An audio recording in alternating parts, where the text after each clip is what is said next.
Hey everybody, I want to show you a clip of a video I made just a few months ago. Oh, I'm a homosexual man. I'm just a gay guy. I'm a straight up gay guy. I am gay Mickey. That's from my short film called Gay Steamboat Willie. It's 8 minutes long and it goes on the entire time exactly like that. The same joke over and over again. I'm gay. Get out of here. Okay, sir. I'll go fuck off then. The reason why I bring up this incredible video of my past is to make one thing clear. I am not here to judge you. You turned on this video. Maybe you're eating a nice lunch, maybe you're procrastinating on something, but you're here to have a nice time, you know? You're here to have a fun time with me. And now I'm just gonna play you a minute of shitty comedy and explain to you why it's offensive? No, I don't think that honors either of our time, and it's also not the sort of thing I'm really interested in. So much discourse around comedy, particularly liberal discourse, centers on these kinds of moral questions. Who said an offensive thing? Why was it offensive? What should our reaction be to its offensiveness? And I mean, that's fine. Those questions can be good. At times, they can even be vital. But there are other questions we can ask, other reasons to be interested in this material. What exactly is conservative comedy? What is at stake in this genre? What does it mean to its intended audience? And what does it mean to me? Over the last few months, I have spent a lot of time watching and thinking about reactionary jokes, so I hope you enjoyed this video. It's kind of a messy one, I guess. Just a few stories about comedy and conservatism and the strange places they intersect.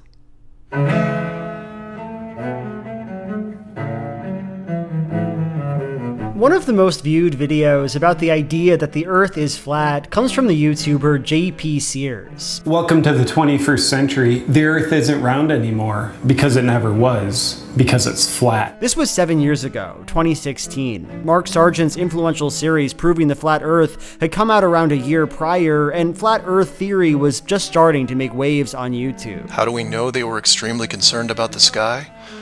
Because the US and Russia immediately started firing nuclear weapons straight up. Sears was one of the first people who wanted to laugh at the whole thing, and he got kind of a lot of attention for doing it. The video is lighthearted and fun, a good reflection of its time, I think. While conspiracy theories were always part of American culture, they were, at least in my experience, not always taken so seriously. Before QAnon, before claims of election fraud, before the pandemic, conspiracies were just less relevant in our political landscape. My main cultural touchstone for the conspiracy theorist was Dale Gribble, a guy who kind of lived outside of politics, who just believed random nonsense for the fun of it. Dale Gribble does not vote. He doesn't see the point. All voters are the same. Simple-minded fools who think their vote makes a difference.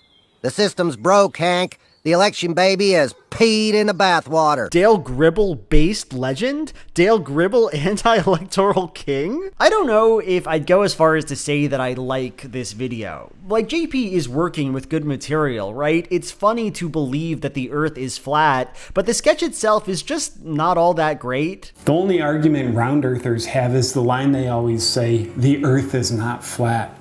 The easiest way to disprove this argument is to cross off the word not. So their theory that the flat Earth theory is an incorrect theory is in reality easily disprovable. Think about it. The Earth is not flat. The subconscious mind doesn't pick up negatives. So what round earthers are actually telling us is that the Earth is flat. Checkmate, round earthers. Like, I get what he's going for here, but it just feels too basic and heavy-handed and slow, like he's milking this bit for too long. And that's kind of true for the whole video. It's okay, it's fine, but it doesn't get as many laughs as it should have. So then, what's going on here? If it's not exceptional or strange in any way, why am I talking about this flat Earth sketch from 7 years ago? Well, that's for one reason, and it's maybe a bit more interesting than it sounds. When you go to that video today, and when you look at the most recent comments, people do not get the joke. JP Sears got started on YouTube in 2013. He wanted to be a spiritual coach, to give people life advice and to consult with clients. And honestly, his channel was pretty cute. His first video, called How to Thrive as an Introvert, is exactly what you'd expect it to be. Just really normal advice on living as an introvert. And when we look at it, it's actually a beautiful gift to be an introvert. There's just something so earnest about the channel in its early days, so much so that even in moments that feel over the top or corny, you just can't help but smile. Hey there, friends. I wanted to share with you something that I'm working on in my life, because maybe it'll help you, maybe not. But what I'm working on is becoming more like Forrest Gump. Look at him explaining that going to college because it's a safety net might be a bad idea. There's a funny thing about nets. While they can provide safety, they can also provide entrapment. Just ask a dolphin caught in a tuna net how safe it feels. Might just tell you it's trapped, it doesn't like it. Like, I don't know if that's true. I don't know if the tuna net that catches the dolphin is really super similar to the safety net of college, or similar to the safety net of college, but for some reason I'm just glad he's saying it. I like him. Look, I'm really not trying to sell you on this guy too hard. I am not a new agey spiritual coaching type person. I don't care about his degree as a holistic coach advanced practitioner from the Journeys of Wisdom workshop. But even so, I can see that his early videos come from a genuine place, and I agree with many of them. It is nice for gay people to be around. It is wrong to be an authoritarian parent. It is cool to be like just puzzlingly ripped and tear off your shirt in the thumbnails for your videos because you know you look good and you're so angry. The place JP really got his start though, where he really made a name for himself, was a video called How to Be Ultra Spiritual Funny. If you couldn't guess from the title, the video is satire, making fun of the worst and most performative tendencies of the New Age community. Talk about energy. You're going to want to integrate this into all your conversations. It'll seem meaningless to other people because it is. It's a decent video. Sears obviously cares about this stuff, and that simple fact makes his opinions more interesting somehow. Claim to be using your intuition when you're actually thinking about things. Like, yeah, it is funny that people say they're using intuition when they just mean they're thinking about something for a bit, and it feels really satisfying to hear this guy, this spiritual boy, make that observation. This video was important to the channel. It got a lot of views, way more than anything else he'd made, and so he started doing this parody series, Ultra Spiritual Life. There's a sound that begins this first video, JP hitting a copper bowl. And even though it's 7 years later, even though it no longer makes any sense, every video on JP's channel still ends with the sound of that bell.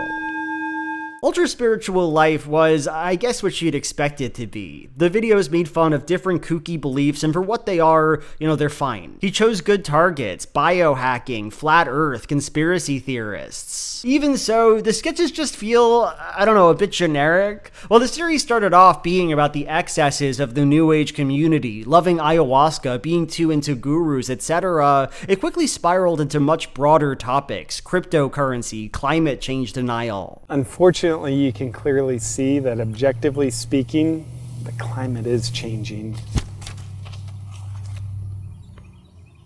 I mean, what climate change? But spiritual type people aren't particularly known for loving those things, loving climate change, so the sketches lack a sense of specificity or direction. At some point, you're just watching a person say stupid things in a dumb voice. Oh, this just in. You should buy Bitcoin. And while I guess that is kind of the foundation of comedy, it also doesn't excite me. Doesn't excite my elite palate. Still, my opinion doesn't matter. JP was fairly successful and seemed nice and believed good stuff, and his work was frankly a step up from a lot of YouTube commentary at the time. The word radicalization sounds cool. It has a gravity to it, right? Like you're a radical and you seek out these fundamental ways to transform society. The word puts an emphasis on the end point, the political goals this person has and how seriously he takes them. I don't have a problem, really, with the word radicalization, but when you see the political shift of J.P. Sears, it just doesn't sound quite right. What happened to him feels smaller, feels sadder. I've spent days of my life now trying to figure out any possible answer to a question that seems quite simple. What happened to J.P. Sears? Why did he become such an extreme conservative? But the truth is, I don't know him. I don't know the answer. Still, there's a few things we might suggest. Perhaps it was personal. In a recent Babylon Bee interview, JP talks about leaving his New Age community. I was so into the New Age spirituality for a long time.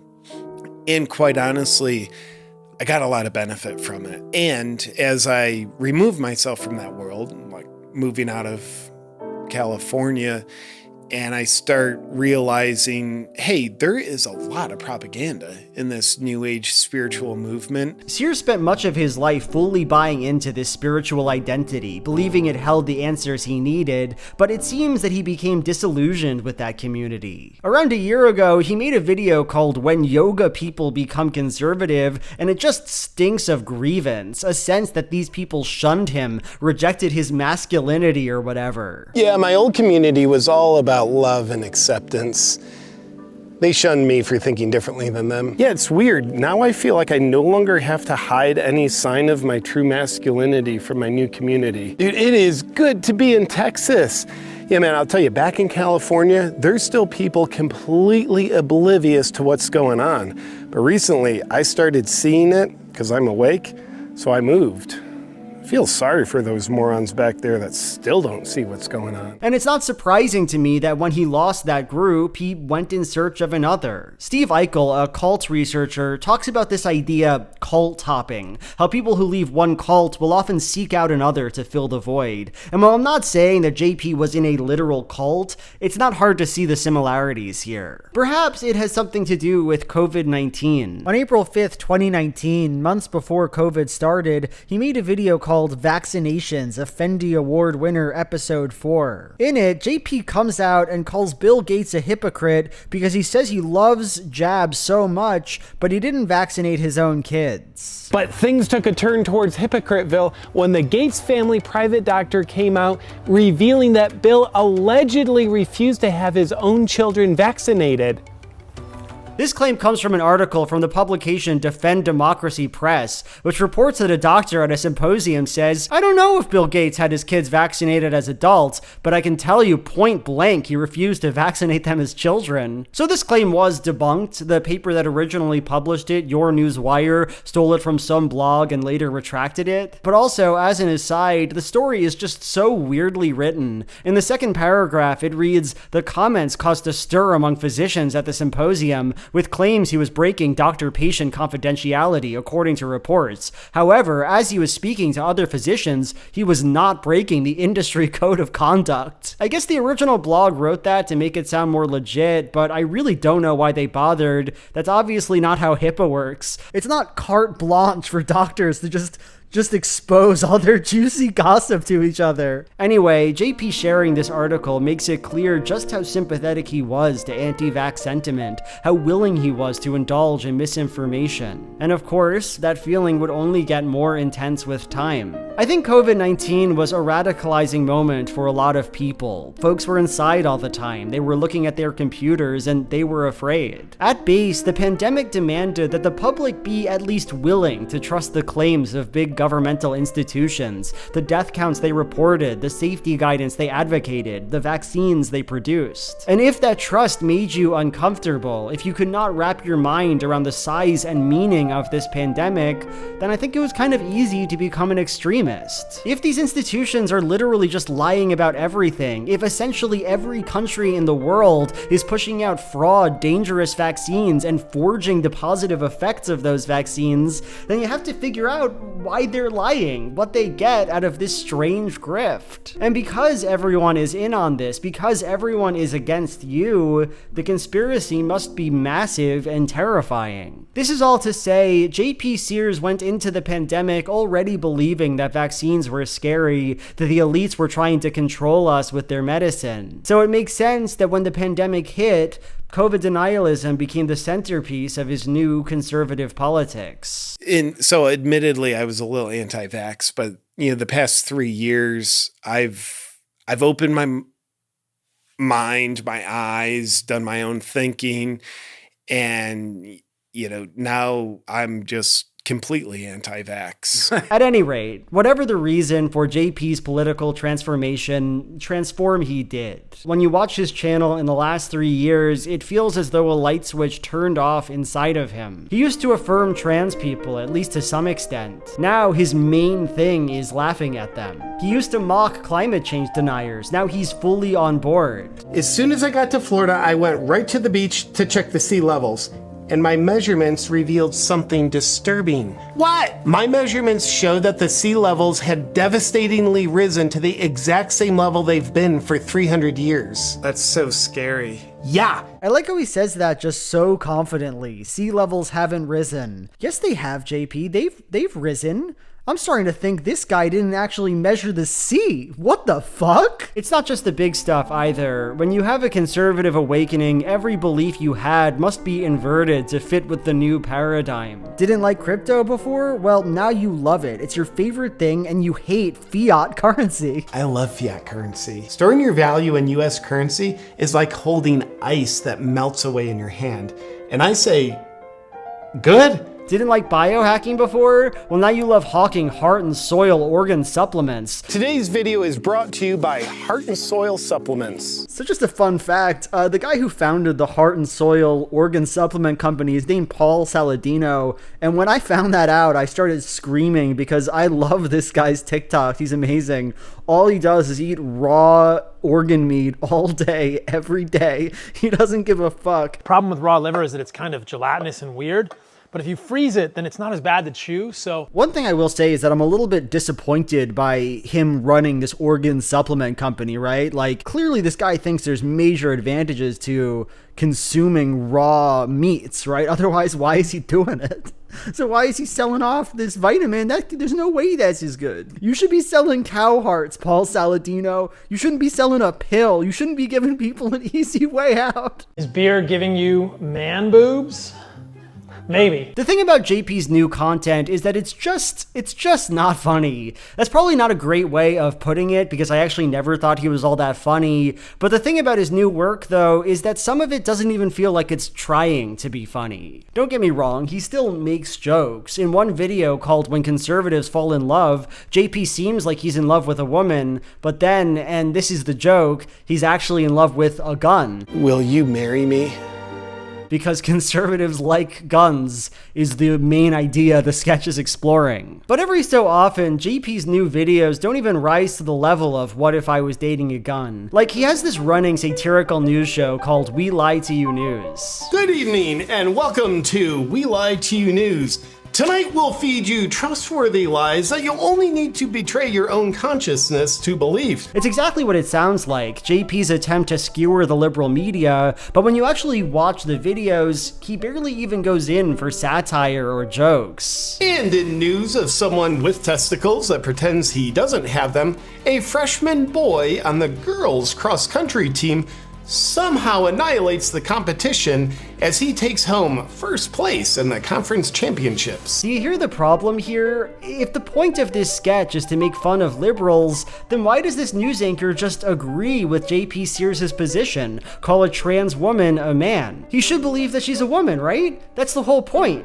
Like, the sketch series is called We Lie to You News, but if the media doesn't lie from a conservative perspective, then what's the sketch then, in that case? And this series is filled with these little oddities. Like, he talks about Dana White, a conservative businessman, and says this. Nothing to learn from that unless you want to be a strong person running a successful business. Why would the liberal media say that though? Wouldn't they think the opposite? Because they're evil and biased and lie to you all the time? Or at one point he says this about Gavin Newsom in California. Why hasn't he bothered cleaning up the streets of his degenerate state before? And no, the news anchor should like those things. That's the whole idea for the fucking joke. But it just seems like JP doesn't want to do that anymore. It seems like he's not interested. Or here's another example, a video called If Conservatives Ran the Schools. So the grammar of JP Sears' videos, and basically the grammar of sketch comedy in general, is that the title of the sketch tells us the subject of comedy. How to be a woke white person makes fun of woke white people. How to be gluten intolerant makes fun of people who don't eat gluten.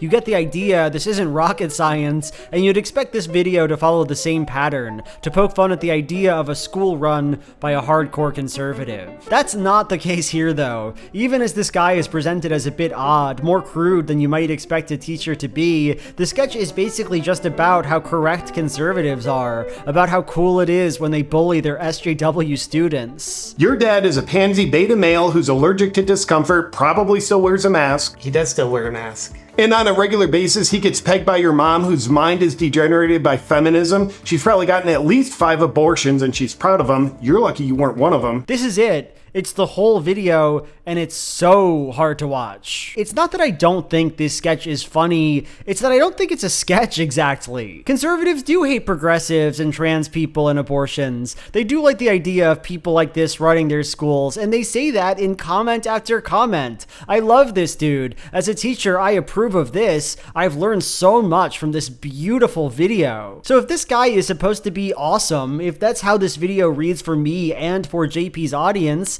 then the main thing it's providing isn't sketch comedy so much as a power fantasy. It's an opportunity to relish in the pleasure of abusing a made-up child.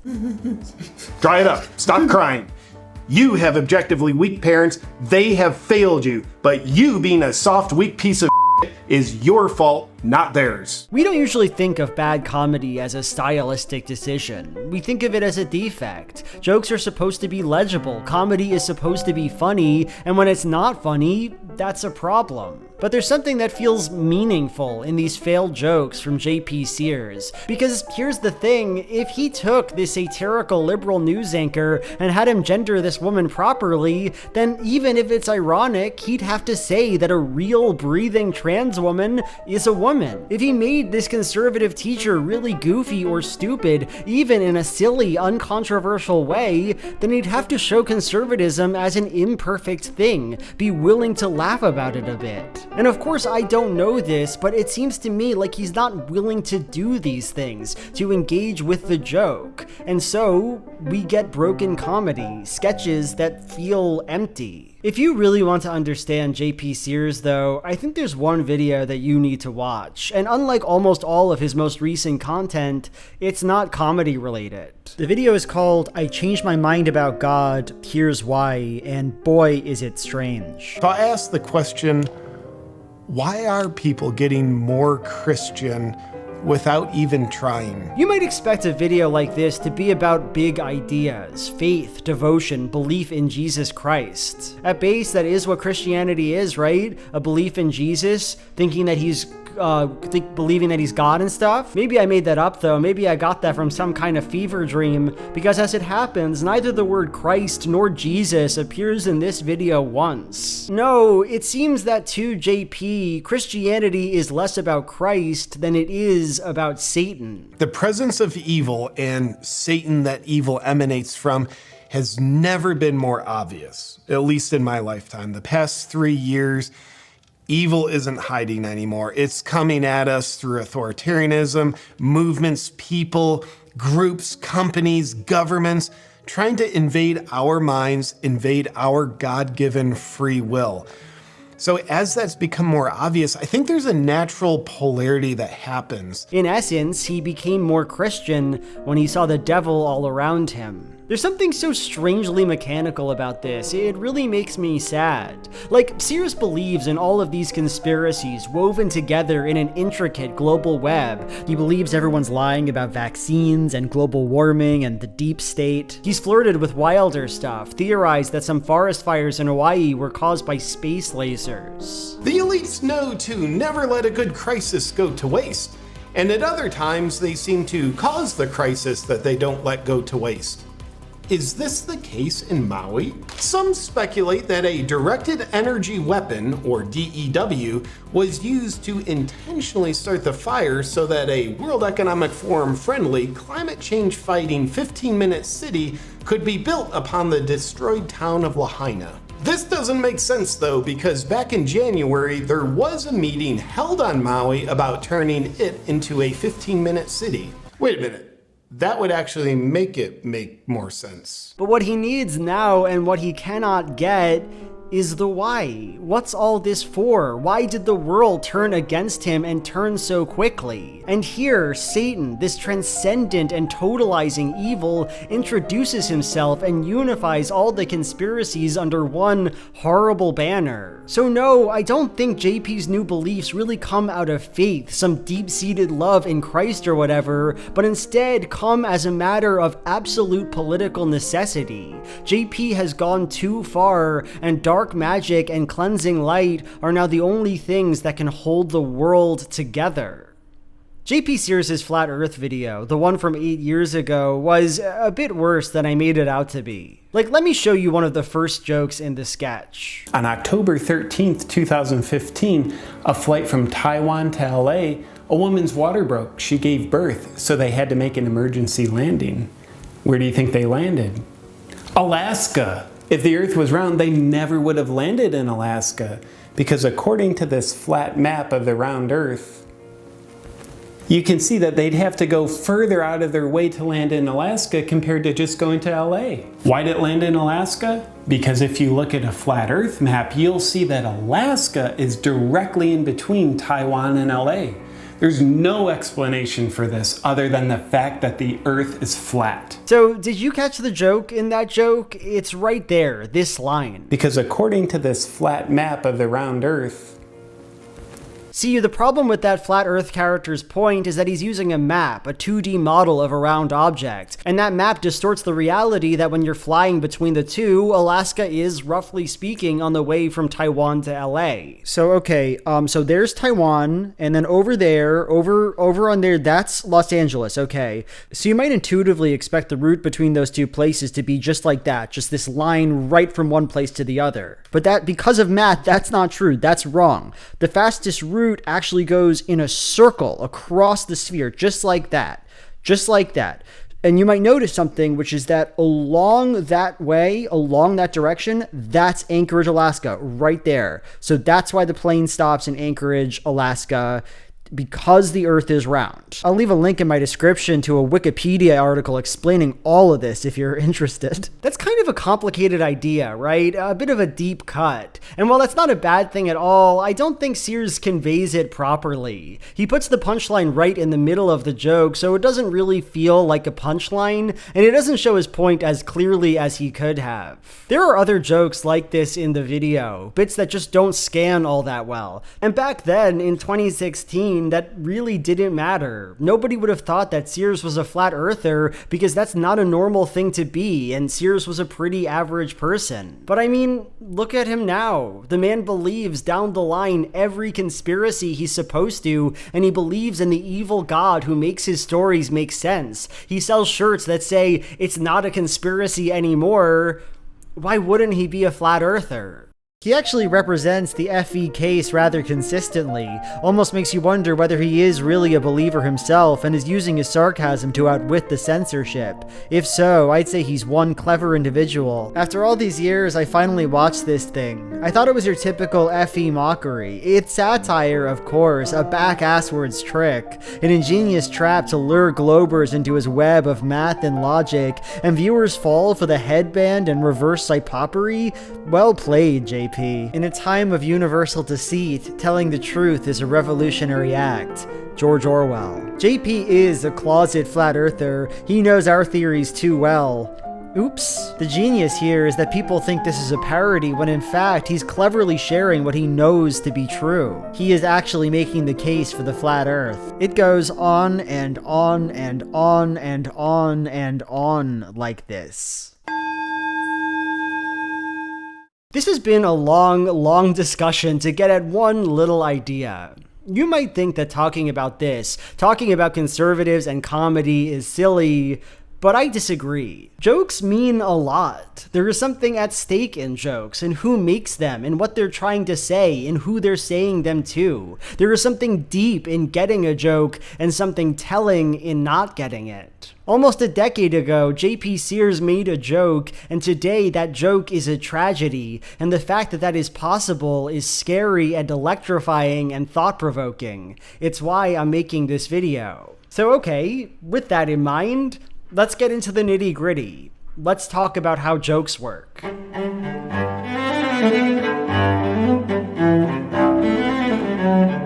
So this is basically the very first moment of Ricky Gervais's 2022 stand-up special, Supernature. What about all the funny female comedians?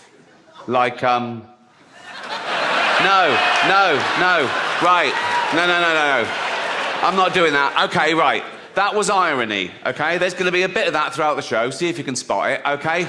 Now, that's when I say something I don't really mean for comic effect, and you as an audience, you laugh at the wrong thing because you know what the right thing is. It's a way of satirizing attitude. It serves an important function in the act because the first 15 minutes is basically just about how everyone is too offended by stand-up comedy these days. But these people are virtue signaling. The point of the bit is obviously that everyone is annoying, that nobody can take a joke, that sometimes comedians say offensive things, but that you shouldn't take them at face value. That's the point of comedy. So I think Ricky saying this, chiding the public for not comprehending his amazing jokes, it's astoundingly stupid. And that's because nobody who's ever actually been offended by Ricky Gervais was confused by how irony works. A few minutes later, Ricky says this, "Oh, they want to use our toilets. Why shouldn't they use your toilets? For ladies. They are ladies. Look at their pronouns. What about this person isn't a lady?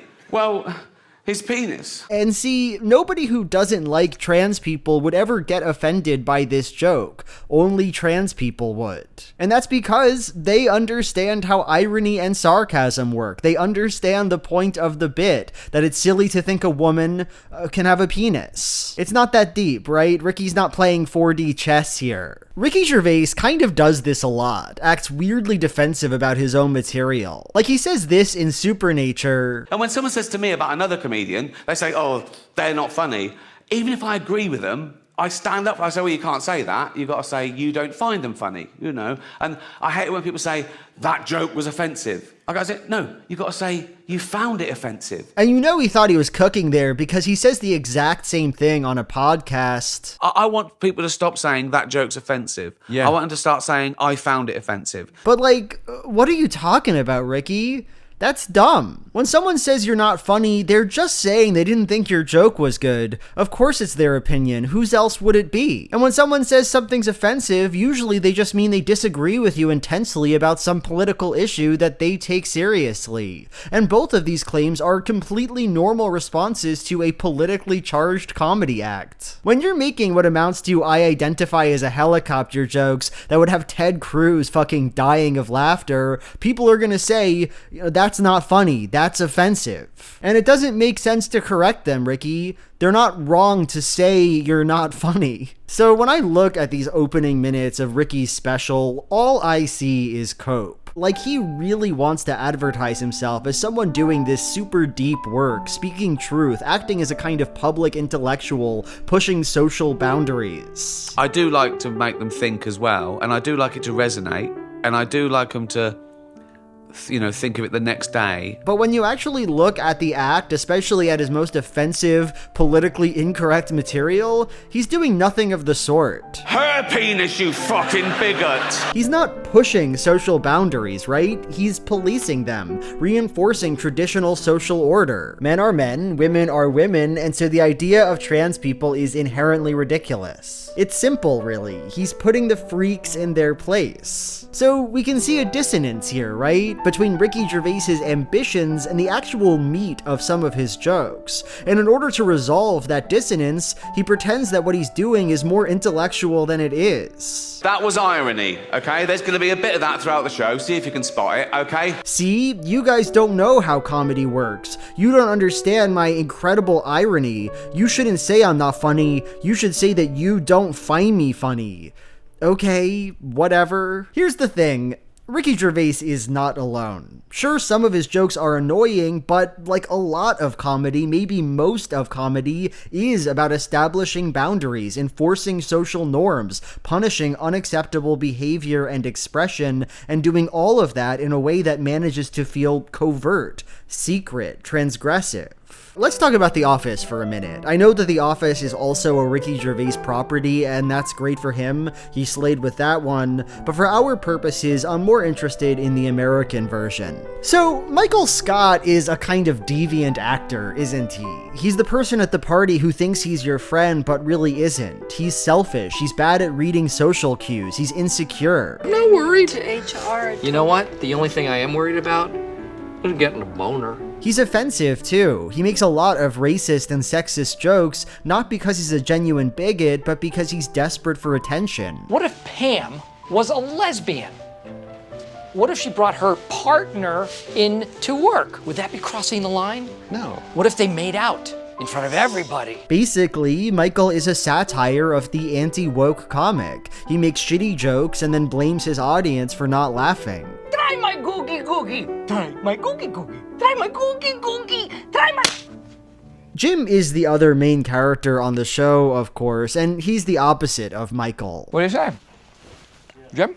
No thanks, I'm good. The world was made for people like Jim. He's funny, charismatic, handsome, smart. Michael lives in awe of Jim. Everything Michael works to be, works way too hard to be, Jim just naturally is. And in real society, people like Jim usually have power over people like Michael. That's not the case here, though. At Dunder Mifflin, authority is in the wrong hands, and this cannot just be corrected. Michael is the boss and will remain the boss for as long as the show is relevant. And besides, if Jim actually did correct this hierarchy, got Michael fired, put him in his place, that wouldn't be funny. We saw something like that in the episode The Dundies, and it just makes you sad. You know what, guys? We're just having a little office party, so if you want to... Hey, cool it, guys, really. You suck, man. You suck. So what does Jim do? Well, the one thing that Michael can't. He looks at us. It's Fat Halpert.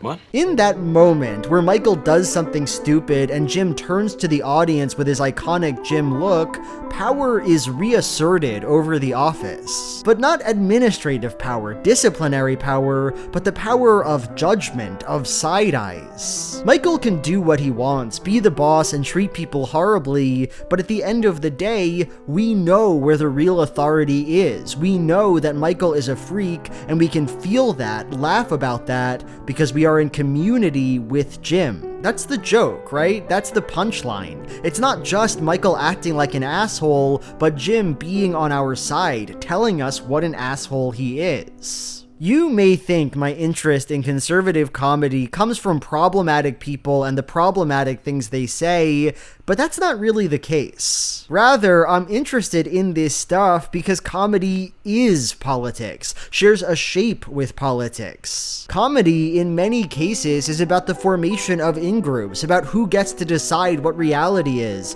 about which perspectives are legitimate and which are illegitimate. Comedy is about the power of turning toward the camera, and I'm interested in how that power works, and in particular, I'm interested in where it breaks down, where the joke doesn't work.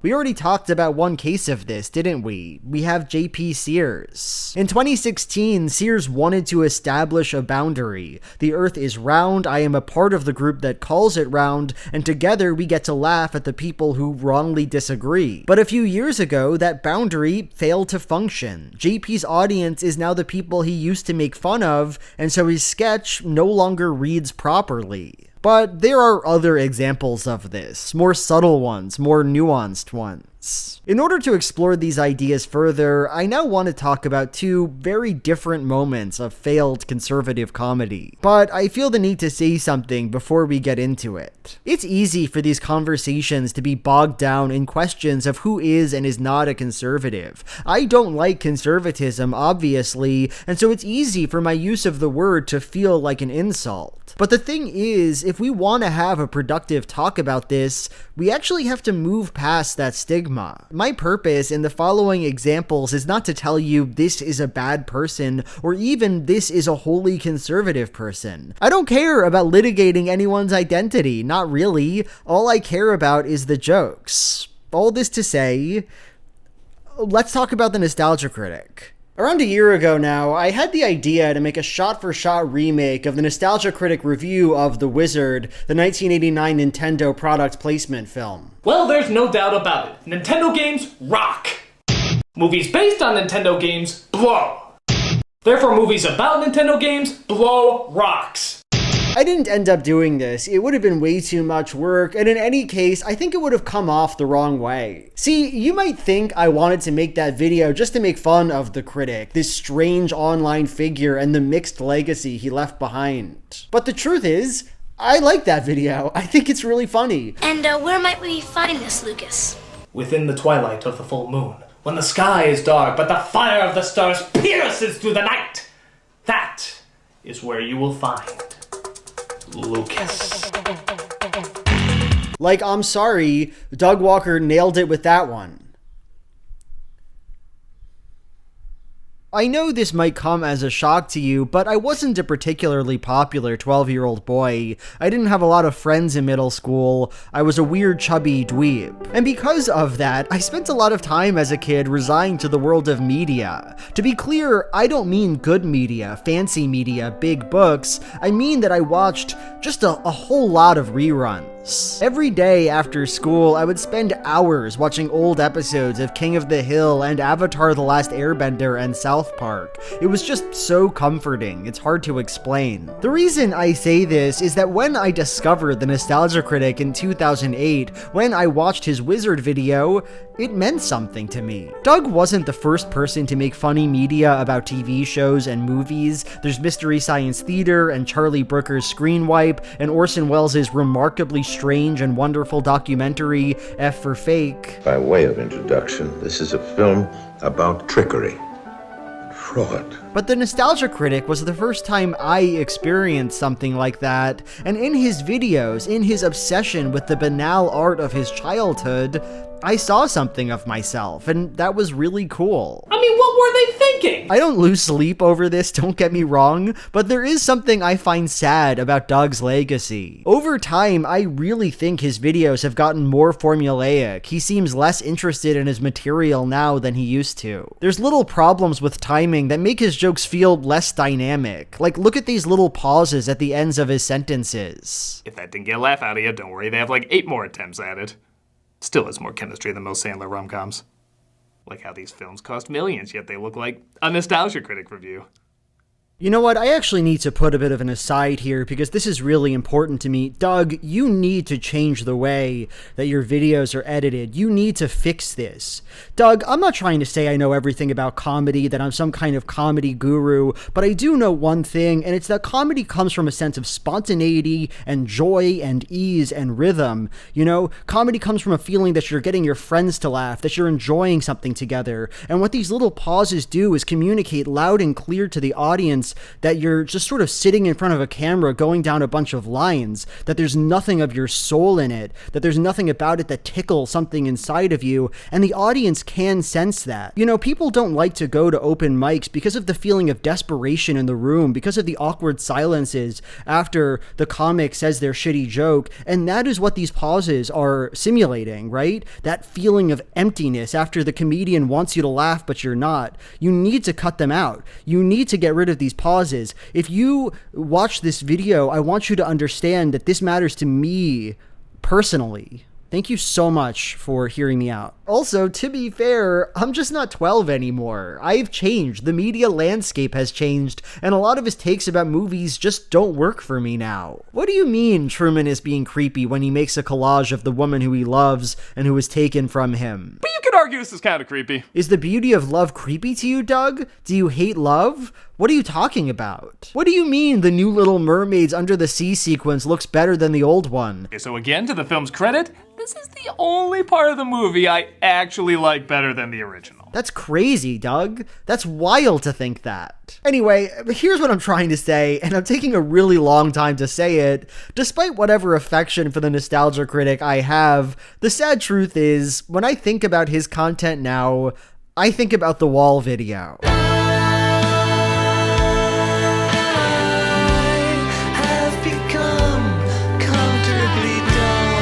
Dan Olson already made the definitive video about Doug Walker's The Wall, so I won't reiterate some general critique of it. Suffice it to say, The Wall video is iconically bad. Not just bad, but bad in unique and special ways. The idea for it is bad, the criticisms it presents are bad, the songs are bad, the jokes are bad, and it is just so ridiculously entertaining to watch. I've seen this video like 3 times. Let me show you what happens when your dreams no longer need you. Let me show you what happens when your dreams no longer need you. So obviously, Doug Walker is not some die-hard conservative. In fact, I looked up Nostalgia Critic politics on Google, and the only thing I could find was one Facebook post from 2013 where he posts a Chris Rock bit and adds, "I do love when politicians talk about the gang problem. No, they say, never join a gang. They are nothing but one-minded individuals who just pin their aggressive thoughts against other people's aggressive thoughts.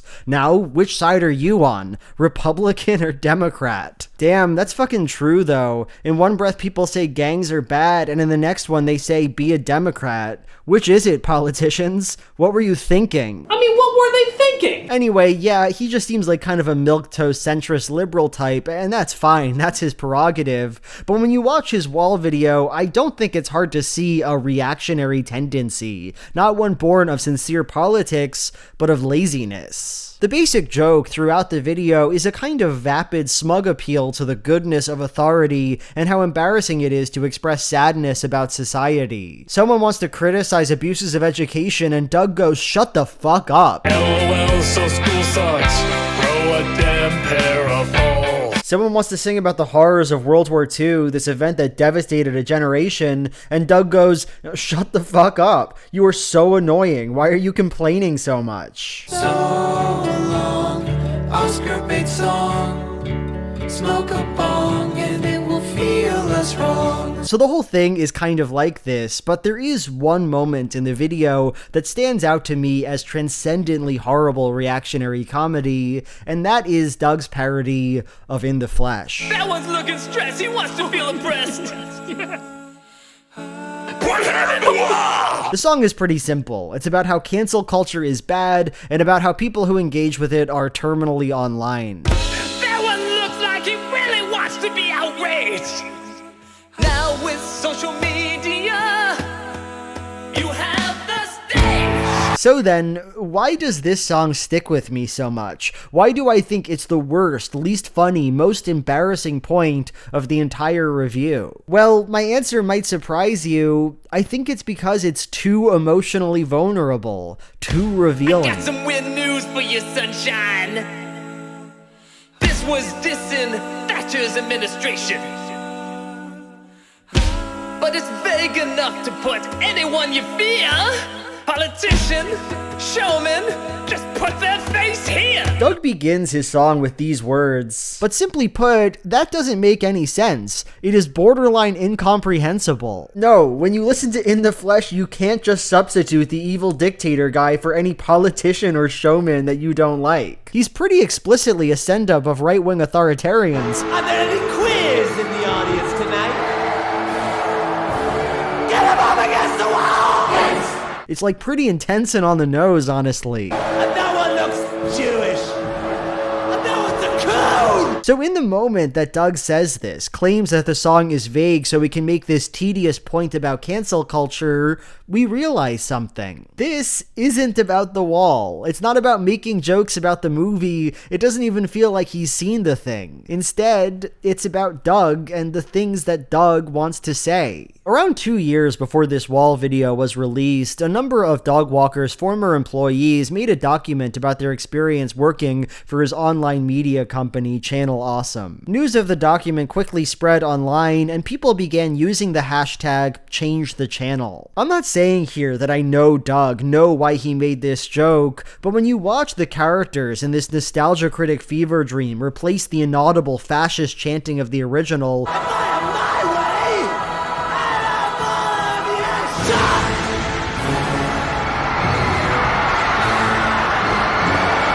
with the words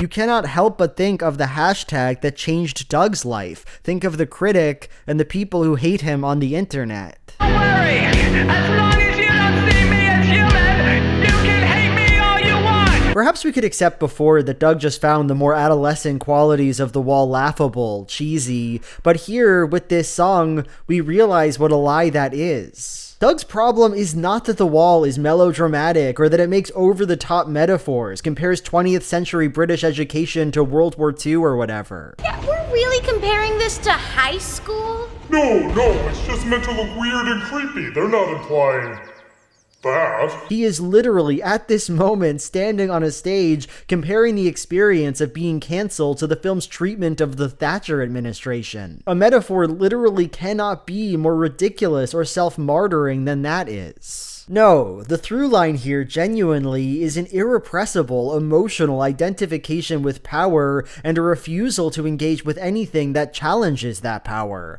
challenges him. It doesn't matter what the wall is saying, Doug is incapable of hearing it. Comedy can be about an identification with authority, the authority Ricky Gervais has to establish how gender functions, the authority Jim has over Michael. But for that to work, you need a feeling of connection, a sense of distance from the subject that you're mocking, a feeling of community with the person making the joke. But this wall video, it's just too much, too intense, too fueled by personal grievance. Doug looks at a film about a Nazi who screams about murdering Jews and says, that guy's just like me. I'm gonna make a whole song about how much I love that guy. And that's not funny, at least not on purpose. It's sad.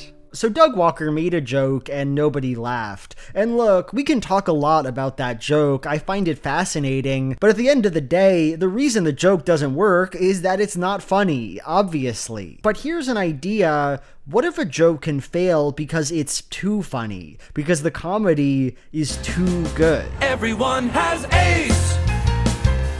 Ace!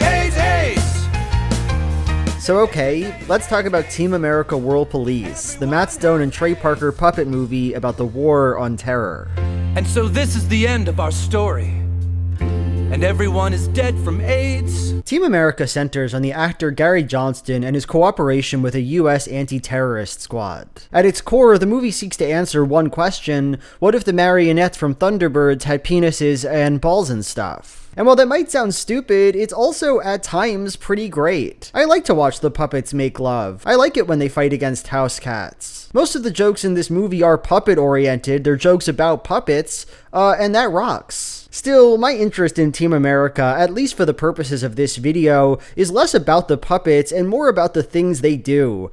Conservative pro-Iraq war advocacy. I've gotten in some trouble in the past for saying that Team America is a movie that's fundamentally about how good the war on terror is. Like, I tweeted about that years ago and folks got mad at me. They said I was stupid, that I was dumb. They said stuff even worse than that. Did you watch this movie? Yeah, I saw it. Fuck off. I always thought it was a bit weird that people got mad at me about this tweet, because honestly, I think my opinion is pretty dang reasonable when you look at the movie. Team America was made in 2004. This was the height of the neoconservative movement, the ideological strain that justified the Iraq War under Bush's administration, that advocates for the goodness of the American military and the importance of global intervention. And I assure you, this will not be a campaign of half measures, and we will accept no outcome but victory. Now, to be clear, this movie does want to make fun of the American military. We're a bunch of idiot dicks who make huge mistakes, but it is still ultimately a neoconservative movie. I mean, the resolution of the whole thing, the big moral, is that we need those dicks, that the American military is, at base, a necessary and positive force for global peace, and that the libs should learn when to get out of the way. Oh no, we aren't! We're Penises. We're reckless, arrogant, stupid. Penises. And the Film Actors Guild are vaginas. And Kim Jong-il is But vaginas don't like penises. Because Vaginas have sex with penises. But penises also have sex with butts. Butts who just want to poopy on everything. I'm trying to keep this video monetized, so I took out some of the profanity, but I think I did a really great job maintaining the spirit of that scene. And look, you can say that Gary's speech at the end of the movie is ironic or something, but no, it isn't, and I'll give you 4 reasons why I think that. First, Matt Stone and Trey Parker have made this point before, that people who oppose the Iraq War are stupid, that America needs these kinds of interventions even as we like to complain about them. The strength of this country is the ability to do one thing and say another.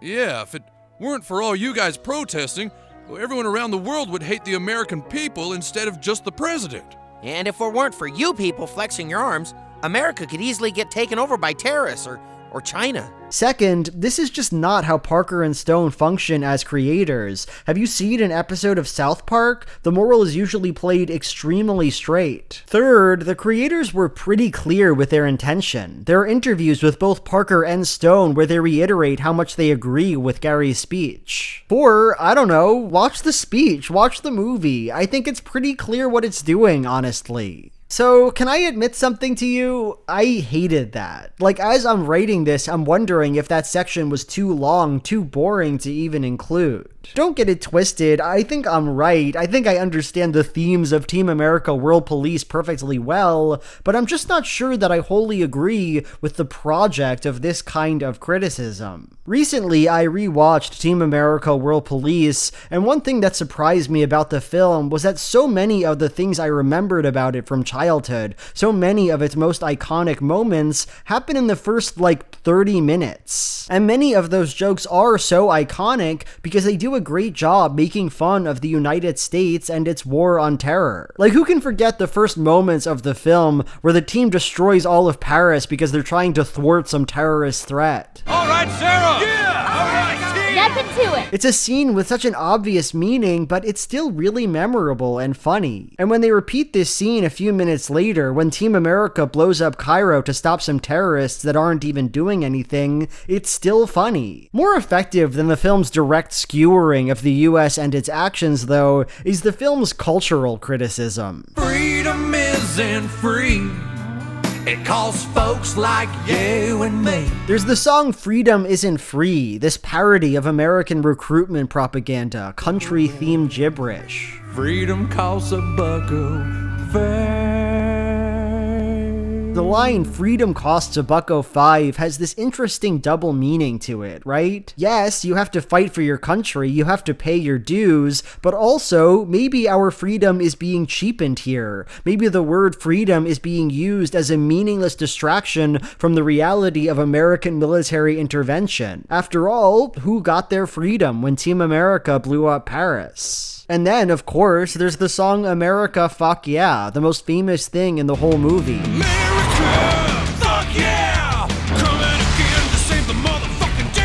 Again, it's a parody of grotesque military propaganda, and again, it works to undermine America's vision of itself. The song begins with these lofty concepts like freedom and terrorism, but very quickly it changes course, and Trey Parker starts singing about brands. McDonald's! Fuck yeah! Walmart! Fuck yeah! The Gap!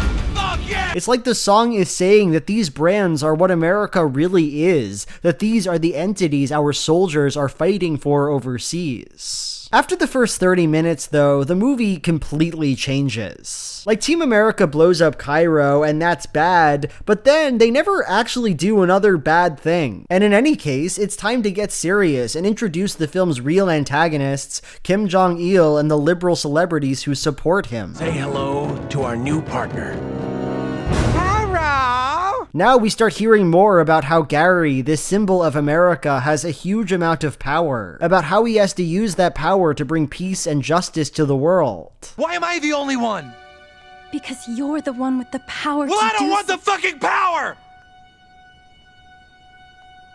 I don't want the guilt, I don't want the shame, and I don't want the responsibility! And this all leads us to the end of the movie, where our criticisms of the US are supposed to give way to an overall endorsement. Here's the problem with this tone shift, though. I think a problem a lot of people must have. I don't buy it. It's hard to buy it. For one thing, the way the movie argues for America is less impactful and less funny than the way it argues against America. Like, we have this whole thing with the celebrities, right? How stupid and phony and effeminate they are. By following the rules of the Film Actors Guild, the world can become a better place that handles dangerous people with talk and reasoning. That is the homosexual way. It's essentially the main joke of the movie. If we focus our acting on global politics, we can change everything and stuff. And it's like, okay, whatever, celebrity's dumb, that's a fine thing to say, but also, who cares? What Alec Baldwin thinks about Team America doesn't actually mean that much to me, and so the film zooming in on how bad he is just doesn't hit very hard. Also, given the logic of the film, he's really not wrong to hate Team America as much as he does. We must take radical action against the fascists in our own country. Bring it down!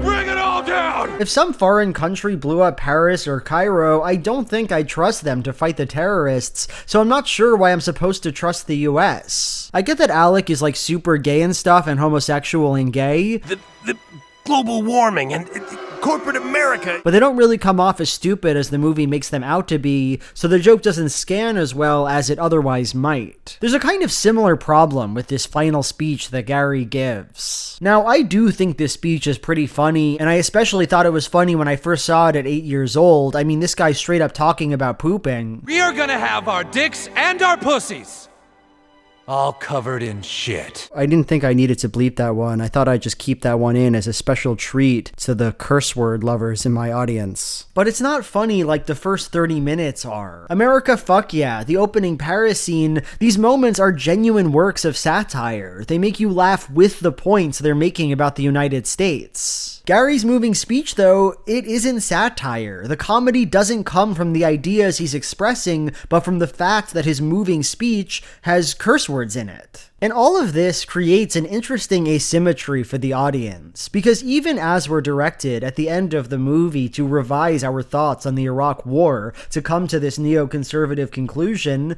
that conclusion is not what brought the funny, what brought the joy. On a basic level, the more conservative stuff is a lot less memorable, and it makes sense that modern audiences who saw the movie decades ago might just kind of blot it out. As actors, it is our responsibility to read the newspapers and then say what we read on television like it's our own opinion. Wow, these actors have the gall to get their information and opinions from the newspaper, to form their opinions around what happens in the news? Not like us, not like Matt Stone and Trey Parker. We get it straight from the source, straight from George W. But also, leaving aside all this narrative and tonal stuff, I want you to really think about the experience of watching this film when it was released. Like, Team America went into real production in 2003, but it came out a year later, October 14th, 2004. And coincidentally, just around 2 weeks before its release, the US Iraq Survey Group issued a report of their investigation of Iraqi WMDs and came up with nothing. No evidence that Iraq had these weapons. Of course, Team America World Police is about WMDs, about the existential threat the terrorists pose to the West. All around the world, there will be massive explosions. With nobody to guide them, the people will break out into panic and rioting all over the earth. Weapons of mass destruction come up again and again and again in the story. They are the central justification for Team America's goodness and necessity. I will detonate the WMDs, which I have given to terrorists all around the globe. And in the real world, they didn't fucking exist. Now let me ask you, given that context, which message you find more resonant? The Team America that tepidly supports the US military, tells us about its goodness and importance? Or the Team America that scorns the war on terror, mocks it and the culture that justifies it? And I don't know, regardless of what the movie wanted, that second answer makes a lot of sense to me. You know, it's obvious, but so much of comedy is about showing the audience something crazy or ridiculous and then pulling back. What about all the funny female comedians? Like, no,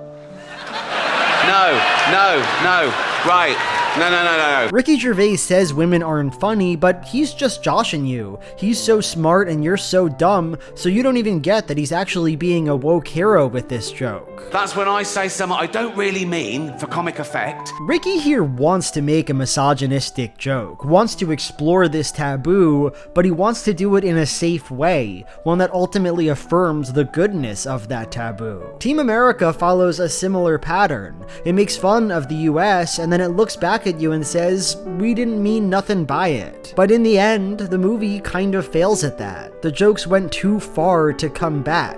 Matt Stone and Trey Parker can write this speech, but they can't make us accept it as the central idea of their film. So we have these two stories, right? The Nostalgia Critic and Team America World Police, and obviously these two things could not be more different from each other. One is funny, it has an extremely unique aesthetic, it has banger songs. The other is Team America World Police. Fucking got 'em. I just wish they'd give us some more time to live.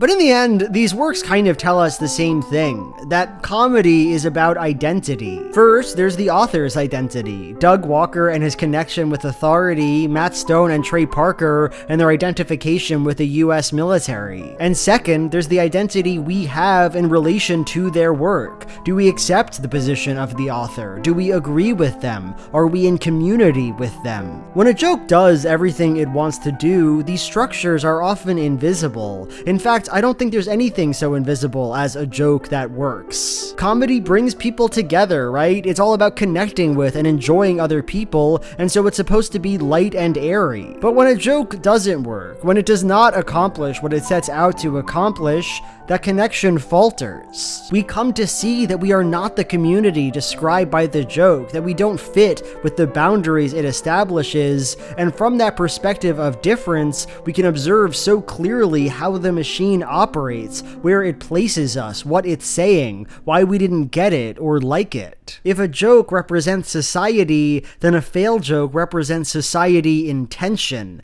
in breakdown. And I guess that's why I'm so fascinated by conservative comedy, because at least for me, it often leads to those moments of profound difference and discovery and conflict. So let's talk about some conflict.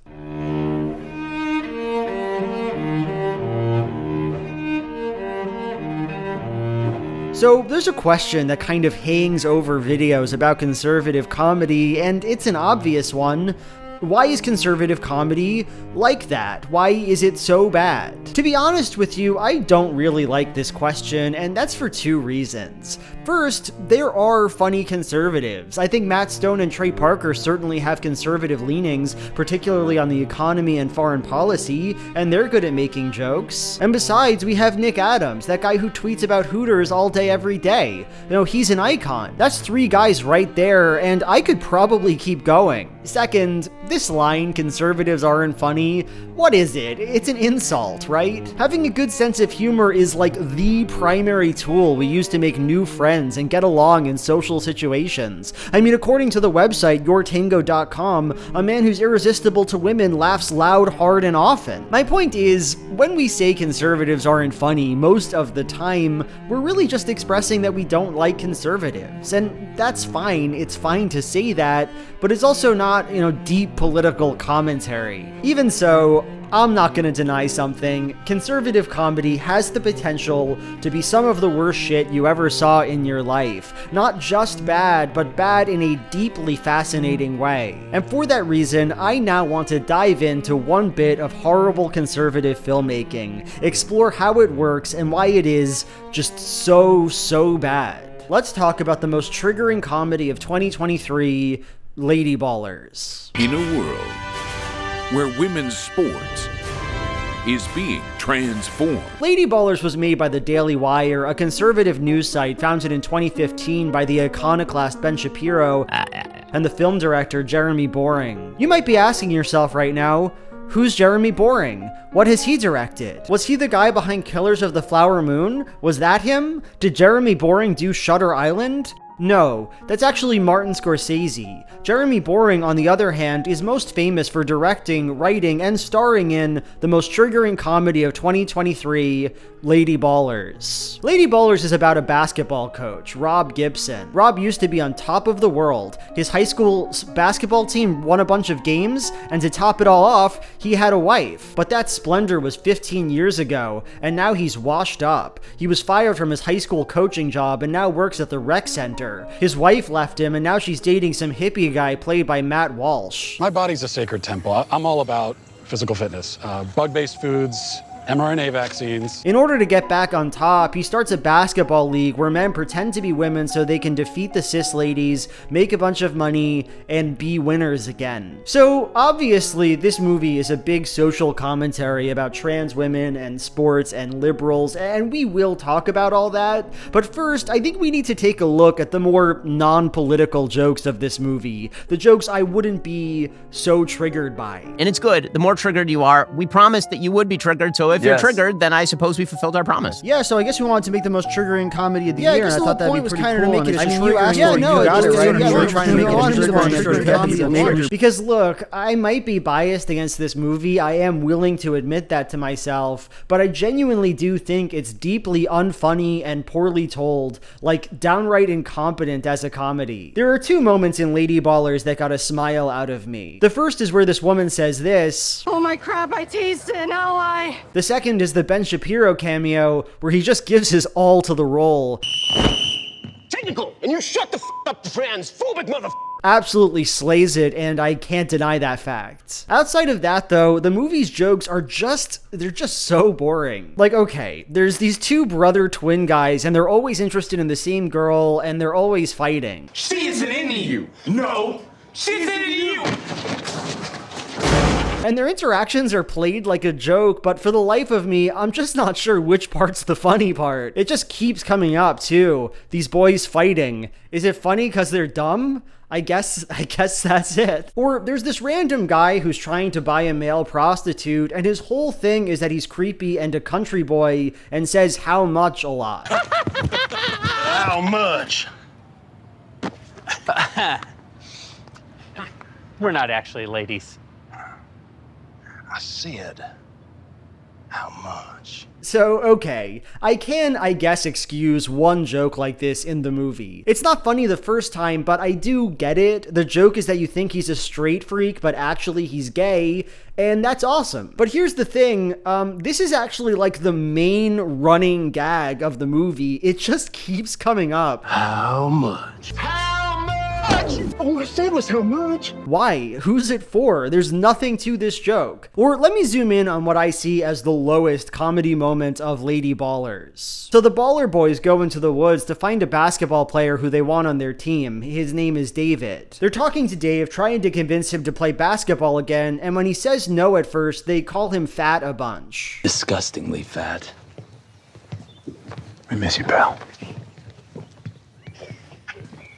You're not fat. So whatever joke is going on in this scene, it is just completely incomprehensible, and that's because the film doesn't give us the necessary tools to make sense of what's going on here. Dave wears this big, bulky fur coat, and he's usually shot in mediums, so we can't see his body. To make matters worse, he doesn't really respond to the accusation that he's fat. He's not offended, he doesn't deny it, it just seems to wash over him. And because of this lack of a frame of reference, the audience has no idea if this guy is fat, and therefore, We have no idea what's happening. Is the funny bit that they're calling a skinny guy fat, or is it funny that he got fat? Watching this scene, we can't say, so we literally cannot locate the joke. Now, the Lady Ballers fan might argue, look, they call him fat 3 scenes later, and it's obvious there that he hasn't gained any weight. David, too afraid to even leave the woods. And so fat. I've gained 3 pounds since high school. You're fat. So there you go. You have your clarification. But that's just not good enough for me. Comedies are supposed to be funny or at least legible while you're watching them. South Park already made this joke, and when they did it... Okay, get over here, Clyde. I'm not fat. Deal with it, dude. Carmen's gone, so now you're the fat kid. Yeah, fat ass. Get your fat butt on the sled. You could understand what the joke was the whole time, and I frankly believe it's better as a result. Also, just one last thing. Can I say that Rob Gibson, the protagonist, is literally just one of the least funny guys I have ever seen? I don't ever want to have sex with you either, Gwen. Really? No, I do. I really, really do. But I think our time together is at an end. Oh no, I do. I really, really do. But I think our time together's at an end. Like, even at the end of the movie, when you're supposed to love him and root for him, he just comes off like a huge dweeb. You're a good mom, Garb. I was thinking, why don't the 3 of us get together this weekend, have a little picnic? You know, it's hard to get behind a comedy protagonist like this. It's hard to accept him. Here's the thing, it's fun to write this kind of review, and of course I do stand by it. Lady Ballers is unfunny. It is poorly written. There's a literal ad in the middle of the movie. I feel like I have to mention that. Like, people spend $15 a month on the Daily Wire Plus. Presumably they're doing that to watch this movie. Like, it's one of the only things on there. And now they have to debase themselves by watching this 20-second razor ad. It's horrible. It's not a good movie. And don't forget about Jeremy's shampoo. And conditioner. But even so, I think all of this stuff is kind of a distraction because honestly, Lady Ballers isn't about its shitty running gags or its terrible acting. No, it is about coming up with a bunch of conservative buzzwords and shoving every last one of them into your unbelievably bloated 2-hour experience. Look, I wouldn't normally do this, but I mean, my video is already way too long, and I figure almost nobody in my audience has actually watched Lady Ballers. So what I want to do now is just go over a list of times this movie goes in for entirely irrelevant conservative virtue signaling. You need to understand what this film is like. So one thing before we get into it, from this point forward in the video, for some reason, I called the protagonist of the film Gary, even though his name is Rob. So just know that that's the same guy. I'm talking about Gary. Gary's the guy. Gary's the main character. Who's Rob? Who gives a fuck about Rob? This guy's Gary. So Gary is washed up and giving a little pep talk to his new bad basketball team. He tells them to stop stealing car parts from him, and a black student says he can't talk to him like that. Please don't steal my catalytic converter again on your way out. Yo, you can't talk to us like that.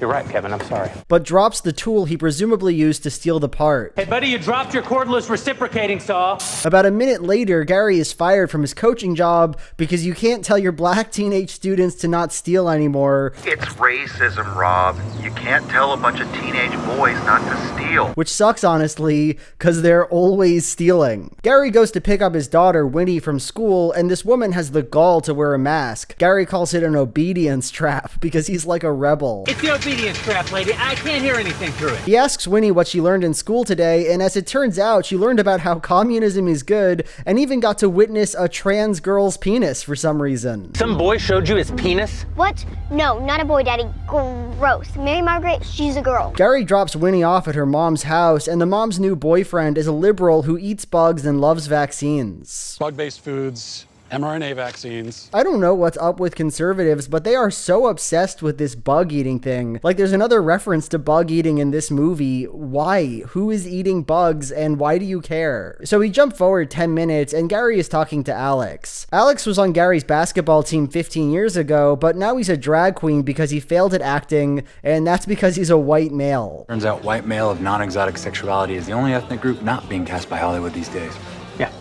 I hear Disney's gonna make the new Snow White a neurodivergent lesbian. Gary and Alex get to talking about their glory days, and Gary suggests getting back into running. Alex runs outside the bar, and some people say, "We are definitely homeschooling." Not like a funny quip or anything, just a random affirmation of how good homeschooling is for making your kids not be gay. Later on, the fake trans lady basketball team is getting started, and because Winnie is a wokelet who got a public education, she teaches the boys all about gender fluidity and demi-boys. That's called gender fluid. One of the guys asks the question, "What is a woman?" An obvious reference to the Matt Walsh documentary of the same name. That's literally the whole reason they said it, just because of the movie. Remember that? Remember that movie? Later on, Alex and Gary are drinking together again, but this time the beer tastes nasty and bad, PU. What is that? Bud Light. I'm sponsored now. Oh, buddy. They'll give that shit to any dude in a dress. Of course, that's because it's Bud Light, and conservatives are boycotting Bud because Dylan Mulvaney, a trans woman, advertised it one time. I know what you're wondering, how many Dylan Mulvaney references are there in this movie? The answer, and this was a surprise to me, is 2. Day 1 of being a girl athlete? 2 nods to some random trans lady who's even gonna understand this joke in a year. Gary has a girlfriend in the movie, Gwen, and she, apropos of nothing, talks about how she loves getting abortions. Put a baby in me. What? No, you're right. The last thing I need is another abortion this year. You're a monster. They just needed to get that in there somewhere, I guess. Let's end this list with my favorite example. So toward the end of the movie, Winnie goes and talks to her father about how she wants to be a boy because boys are better. And you know, let me just play the scene. I want to be a boy. What? I want to be a winner just like you, Daddy. What's that have to do with being a boy? Boys are better at everything. Oh, honey. That's just not true. They're better at basketball. Okay, yeah, basketball. And swimming. Okay. MMA. That goes without saying. And running. And javelin. Powerlifting. Shot put. Hockey. Karate. Football. Pole vault. Driving. Parking. Most of the STEM fields. Rock and roll. Opening pickle jar. So this makes absolutely zero sense, right? As I already said, Winnie is really woke. Like, she's the most trans-positive character in the entire film, and there's no indication that that's changed by this scene. So why would she think then that men are better at basketball than women are? She's seeing, in her view, an extremely good women's basketball team. No, this interaction doesn't come from the characters at all. Instead, it just exists to establish that men and women are completely different from each other and that men are superior. Driving, parking, most of the STEM fields. Women can't drive. They're not good at STEM. Just unhinged, unprompted misogyny. This was not a complete list of the vapid conservative buzzword scenes in Lady Ballers. Not at all. But I think you get the idea. And what a strange series of moments it is. Look, maybe someone finds it funny when the lady wears too many masks, or when Matt Walsh talks about eating the bugs. I'm not trying to say that nobody could enjoy it, but when you take a step back and look at the project as a whole, it's obvious to me that being funny or telling a story, it's not the point here. That in many cases, the point is simply to name and affirm a particular conservative belief. We want someone to shout that abortion is murder. We want someone to say that homeschooling is good. We want to support the Bud Light boycott. We want conservative cameo after conservative cameo to remind us that yes, this is what conservatives believe, and aren't they just so cool for believing it? But the question then, of course, is why? What is the use of comedy to Lady Ballers? What's the point of presenting your film as a raunchy goofball comedy if it's not all that interested in making jokes? And honestly, I think the answer there is kind of simple. Comedy allows the film to say what it wants to say. It is the most efficient method you can use to capture and affirm conservative ideology. One of the most famous stories surrounding Lady Ballers is that it started its life as a documentary. This is kind of an overstatement. Lady Ballers was never actually in production as a doc. That was just an idea Ben Shapiro had and that they briefly explored. You approached me and you said we should make a fictional film about this topic. Now, to be fair, I think I'd actually suggested to the Crane Boys that they do this as a doc. Yes. I originally went to them and I said, you guys should go try out for a bunch of ladies' leagues. And that became not possible because, as it turns out, most ladies' leagues don't allow in actual men.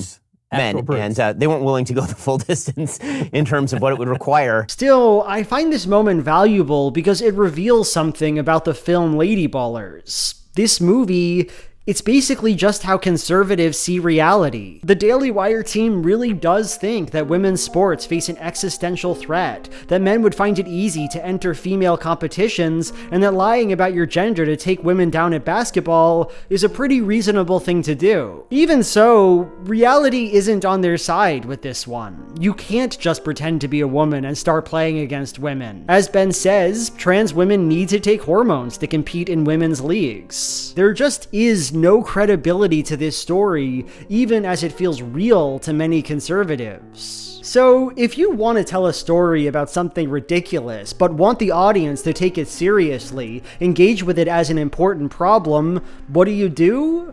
Make it a comedy. Paint a caricature of trans people and their beliefs and their actions, and then treat that caricature as your central antagonist, the force that's oppressing you and everyone else. And this kind of logic pervades Lady Ballers. Like, conservatives obsessively rail against public education, and they've been doing that for a long time. They legitimately believe that teachers groom students into being trans, that critical race theory is evil, that they are coming for your kids. And the movie is able to come in and make those claims without worrying about real education practices. We learned all about the Cold War. Oh yeah?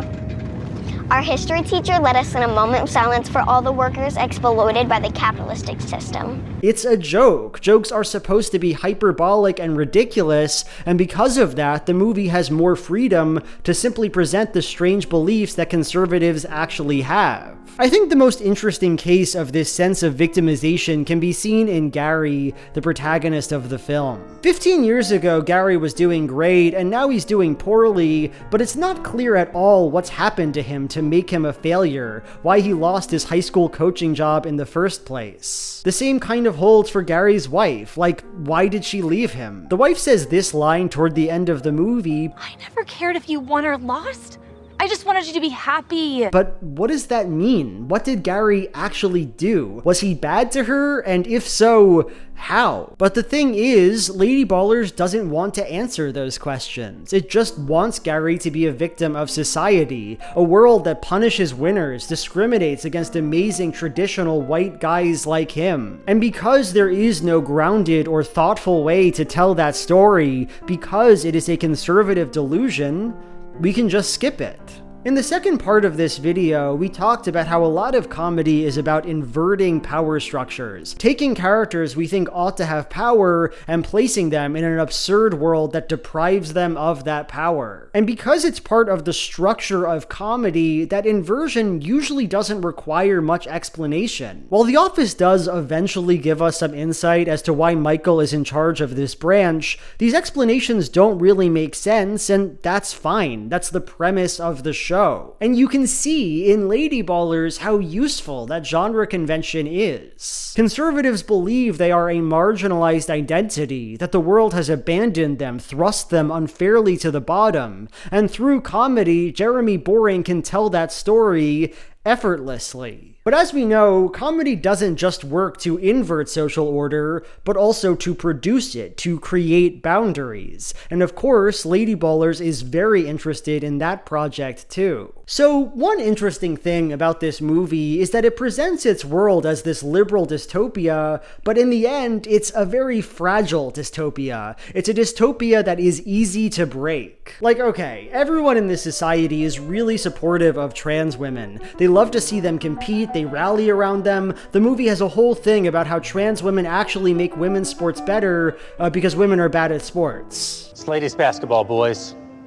Nobody watches. But see, nobody actually buys it. With the exception of Winnie, the literal child, and Matt Walsh, the hippie doofus boyfriend, there is not one major character in the movie who's actually okay with this trans sports scheme. Gary isn't, his ex-wife isn't, and his players aren't. My former lover. The turf. The liberal journalists are paying lip service to the PC police. I think Stacy is referring to the obvious fact that Alex is a what? And the PC police are grifters trying to make a profit on the trans agenda. Don't you see? Men are faster, stronger, meaner. The entire reason we created women's sports was to keep you out. But now,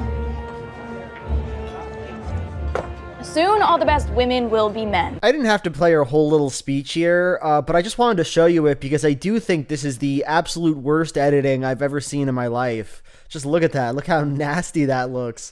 Look at those horrible cuts. Why'd they do that? This is kind of the ultimate conservative fantasy that the movie speaks to, right? That even as liberal society is irrational and evil, even as it twists natural hierarchies in bad ways and turns out bad results, it is also shallow, somehow non-threatening. Trans people exist and they are puncturing all layers of society, but in the end, their existence is just a joke, a punchline. At the end of the day, we are the silent majority. The world is in community with us and not them, and our power will prevail. Lady Ballers isn't a funny or good movie, but of course unfunny bad movies are a dime a dozen. That's like most movies, kind of. What sets this one apart for me is that it's bullshitting us. It acts like a comedy. It has goofy scenes in it. It's raunchy in a fun for the whole family kind of way, but it doesn't play the part. It feels sterile, empty, invested in the structure of comedy, but not in the ways it can actually be funny. And I think what really kills the movie for me is that ultimately, it doesn't even buy its own bullshit, believe in its own jokes. Let me talk about the most memorable scene in Lady Ballers. It happens right at the end. Alex, one of the main characters, the first athlete who pretends to be a woman, says this to Gary. I am a woman. I mean, all those years playing basketball, I never really felt like myself. Decade in Hollywood trying to figure out who I really was, and then I started working at the dollhouse, and this is the real me, coach. This is who I am.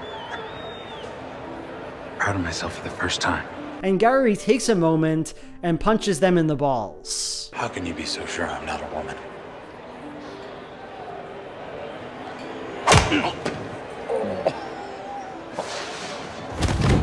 Good talk.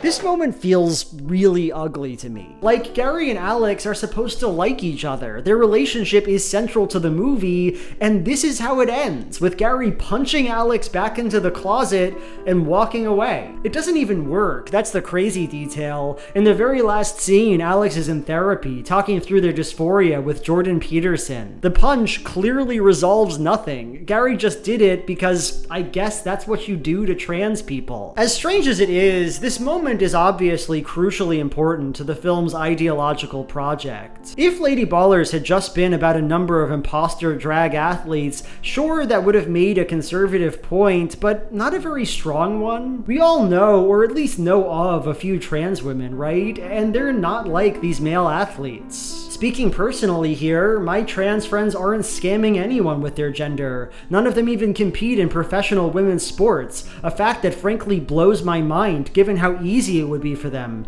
given how fast and strong they all are. Because of this, the movie can't just say all the trans people are faking to get money. No, they have to add something, say what they really believe about the issue. By the way, even if trans women are authentic, even if they truly just think they're women and want to live normal lives, we can't let that happen.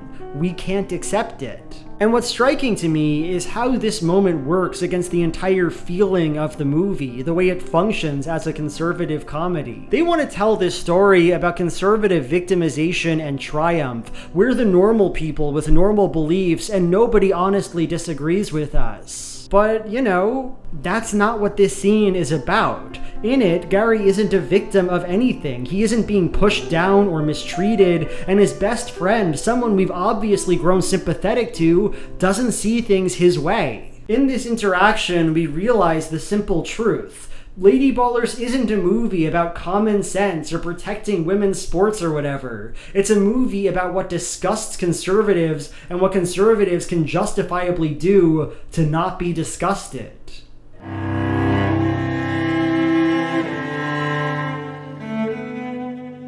So we've come to it. This is the final part of the video, and I guess it's been a bit of a negative one, hasn't it? Lots of talk of bad jokes, bad politics, misconnections, broken communities. For that reason, I thought it would be interesting to end our time here with a discussion of some conservative comedy that I actually like, or at least find really interesting. Let's talk about Roseanne Barr's 2023 comedy special, Cancel This. What is a woman? I'll tell you what a woman is. A woman is me! Okay, let me explain. So in 2018, Roseanne, the massively successful sitcom, was rebooted. They got most of the old cast back, the first episode was received with a huge audience, everything was looking great for Roseanne. That is, until she made a tweet about the senior advisor to Barack Obama, Valerie Jarrett, Muslim Brotherhood and Planet of the Apes had a baby equals VJ. Jarrett was a black woman, this tweet was of course very racist, and Barr's career, her tenure on the sitcom, came to an end, essentially overnight. Roseanne has been a polarizing figure for a long time. I mean, as far back as 1990, she spurred nationwide controversy over her rendition of the national anthem.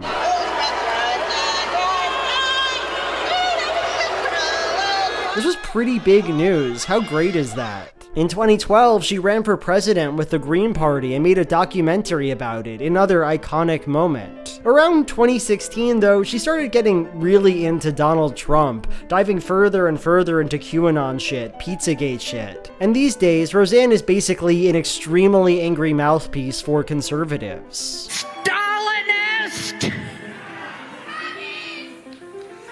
Communists!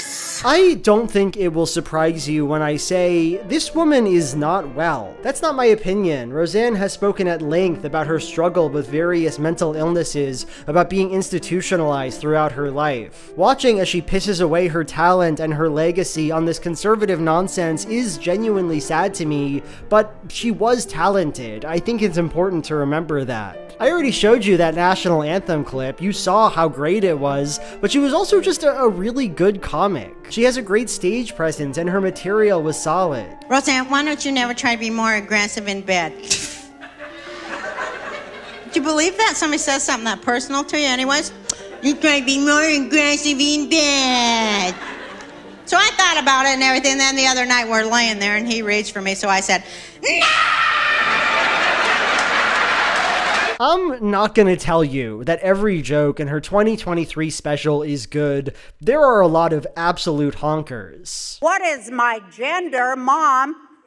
What is my gender? Your gender is get a job. That's your gender. But when you compare this act to something like Lady Ballers, the difference is obvious. As I already said, Lady Ballers is all about posturing. Like, its singular purpose is to be the triggering conservative movie, and it is just so impressed with itself for that. Cancel This, on the other hand, still brims with Roseanne Barr's authenticity, her intensity. Even if it's not always or usually funny, it still feels somehow real. Like, look at this moment right toward the start of the act where she's talking about the fallout of her racist tweet. Like, we could have had her come on my show and she could have, read me the who's it, and she could have dressed me down. We could have had a teachable moment that they're all talking about. She could have come on. I could have had 15 times the ratings, and I could have learned something on behalf and shown something to America, which I always wanted to. I find something deeply refreshing about this, because in a kind of subtle way, it goes against the conservative party line. When conservatives talk about comedians and cancellation, they tend to use a lot of buzzwords. People have free speech, don't they? The point of comedy is to be offensive. It would make sense in that context for Roseanne to stand by her tweet, to say that it was just a comedian being funny and that the public's outrage is immoral. She doesn't, though. She says she wanted to apologize. She implies that her tweet was obviously racist. She looks at the audience and in a moment of strange, uncomfortable vulnerability says, So I walk in and it's on CNN that they've canceled my show just 20 minutes later. And not only that, but they killed Roseanne. They killed her. It's not genius comedy or anything, but at least there's a sense that an actual person is talking to you here. Or let's listen to another moment, and this one's completely different. What about all that quarantine? Remember all that? I figured out Q it stands for quarantine. It wasn't any of that who's going to get arrested bullshit. It stands for quarantine. Q, the Great Awakening. You know why? Because you had to be with your goddamn family in the house and you couldn't get out of there. Do you hear the absolute silence in the audience when Roseanne says, "It stands for quarantine"? That is a punchline, obviously. She even pauses for half a second, but not one soul laughs. And that vibe is maintained for the entire bit. Sure, people make a few noises, but the energy in the room seems markedly confused to me. If I had to guess, I'd say there's two reasons for that. First, the joke is pretty confusing. Like, I think the idea is that Q, the Great Awakening, is like the quarantine because during lockdown you woke up to how shitty your life was. You couldn't go to the gym, you couldn't go to a restaurant, you couldn't get away, you couldn't go to nobody else's house. You were stuck there in the shit with your friggin' family and couldn't get away. And I guess that works as a joke, but it just feels dense, and I'm not even sure that I have the right interpretation. Second, and this one's just my opinion, it almost feels like she's being a bit too public with her beliefs here. Like, public-facing conservatives don't usually talk about QAnon. There's not a Daily Wire article or a PragerU video saying that Pizzagate is real, that the elites are huffing adrenochrome. These sorts of conspiracies are generally forced to the margins of conservatism, an important part of the movement, but one that we don't air out in front of everyone. Roseanne doesn't play that game though, and I guess that's the appeal. She will go on stage and talk about her fringe conspiracy beliefs and just assume that her audience sees things the way she does. And there's something free about that, right? Something unmanicured. I find these moments, the one where Roseanne shows off her extremely conspiratorial mindset, to be some of the most thought-provoking of the whole special. Like, listen to this bit. So I did quit smoking, and know what happened as soon as I quit smoking? As soon as I quit, I got the COVID. The minute I quit smoking. And then I read that cigarette smoking actually protects you from getting the COVID. That's when I knew everything was bullshit. That is a really genuinely odd sequence of thoughts, right? Like, she stopped smoking because of COVID, and then she got COVID, and the reasonable reaction to that experience is like, you know, fuck my life, how ironic and awful. But that is not her takeaway. No, she immediately has to tie that experience to some grand evil narrative, one that does not even make sense. So she read some article saying that smoking protects you from the virus. Okay, well, for one thing, that doesn't actually seem true. There were some studies that reported those findings, but they're apparently very suspicious and have some major methodological problems. I'll link an article from Nature in the description, but suffice it to say, it's never a bad idea to quit smoking. Smoking isn't good for you. But also, say those findings were accurate, why is that such a big deal? Why would that mean that everything is bullshit and that they're all lying to you? But that's when I knew everything was bullshit. No, the logic simply does not exist. This is very obviously the expression of a pure emotional reality. Or let's look at this other part. I think it's probably the most haunting and memorable of the entire act. It's a bit long, but I think it's worth it. These young pink pussy hat wearers, they want to be lied to. They want to be lied to because they are so used to it. You can't wake them up because you can't wake up people that are pretending to be asleep. That's what I figured. Nobody in their lives has ever cared enough to tell them the damn truth. It's our fault, us baby boomers. We ruined their lives. We lied to them all the way. We lied to them and ruined their lives. This one really gets to me because it's just so raw. When she screams, "It's our fault. We destroyed our children by lying to them. The world is broken and we broke it." That's cutting and strange and kind of moving in its own way, yet it's also just completely incomprehensible. How did you ruin your children? What did you lie to them about? And how exactly are they so ruined? Just because they take some vaccines? There's this desire to sit her down and say, people have been taking vaccines for a long time, Roseanne. It's okay. It's going to be okay. We've seen all this before, haven't we? None of it's particularly new. One of the main things I wanted to talk about in this video was the way that conservatives process grievance and social tension. JP Sears felt some vaccine hesitancy, and he allowed that grievance to become the center of his world. In order to make sense of it, he had to invent Satan, an evil so great that it could justify his feelings of confusion and fear. Because I don't know about you, but living in a world where Satan reigns and you and I and our families have to suffer the consequences doesn't really feel appealing to me. The creators of Lady Ballers, Jeremy Boring and the Daily Wire, have this obvious, intense hatred of trans people, seem to truly believe they present some big social threat. And since they can't coherently articulate what that grievance is, they need to produce some evil other. The trans people are coming for our sports, and our children, and our wives. Roseanne, of course, has a lot of grievances. She isn't happy she got COVID even though she stopped smoking. Her career was ruined. And so it only stands to reason that the world is rotten and filled with bullshit, and that she lied to her kids and destroyed them. But the thing about Sears and about Lady Ballers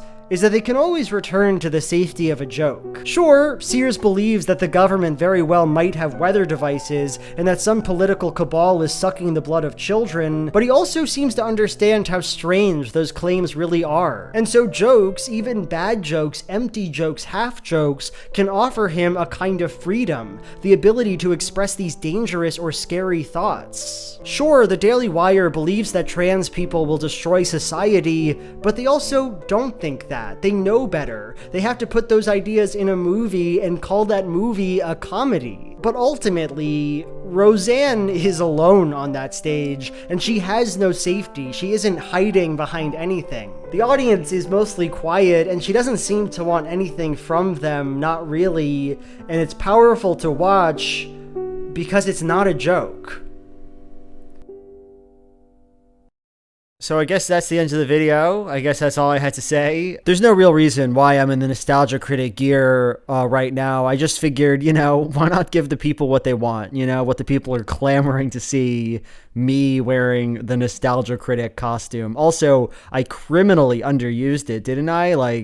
It was like 30 seconds of the video. I bought all of these objects just to look as close as I could to my big boy, the Nostalgia Critic, and I hardly even used it. Anyway, if you want to become a patron, it's pretty banging right now. I actually have a video all about different Nostalgia Critic takes that I dislike. Plus, I'm doing like a podcast series going over all 8 of the episodes of the new Avatar live action series. I don't like being the Avatar. I like to play and have fun with my friends and frolic. By the time you're watching this, there should at least be like 2 or 3 of those up there now, and there's going to be all 8 in the next month, 2 months, so I hope you enjoy that. Besides that, I guess all I have left to do is my Patreon question of the video. Mary asks, if you were suddenly the child of a billionaire and had all the free time in the world, how would you fill your days? I'm happy you asked, Mary. So I imagine that I'd wake up at 2 a.m., covered with the oozes and oils that will keep me youthful and spry forever. The people who are waking me up, I know you're asking, those are my massage artists. These are 2 big meatball boys who, they're not just giving a massage, I mean, they're really leaning into it. I spend 2 or 3 hours they're just rubbing me down, and it's absolute agony, but I know that it's for the best. So what time is it? I'm at 5 a.m. now. I guess it's time for breakfast. Eggs, not from a chicken. I eat the eggs slowly and luxuriate in them, knowing that they're exotic and priceless. They taste good. I go to sleep for 2 or 3 hours and usually wake up around 2 p.m. The massage artists are at it again. They're rubbing me down, but for even longer this time. 4 hours, 5 hours. I don't know what happened. Usually I would probably black out, but I wake up around, 5 p.m. Dinner time, I'm eating that nasty shit, that illegal shit. You wouldn't even imagine it. You haven't heard of this kind of food. I savor it. It's 3 hours later, 8 p.m. It's time for me to take my nightly sleeps. I go to bed, new bed. Each day I burn my bed. I'm disgusted by what's old. I want to be new forever. I go to sleep until 2 a.m. and it all begins again.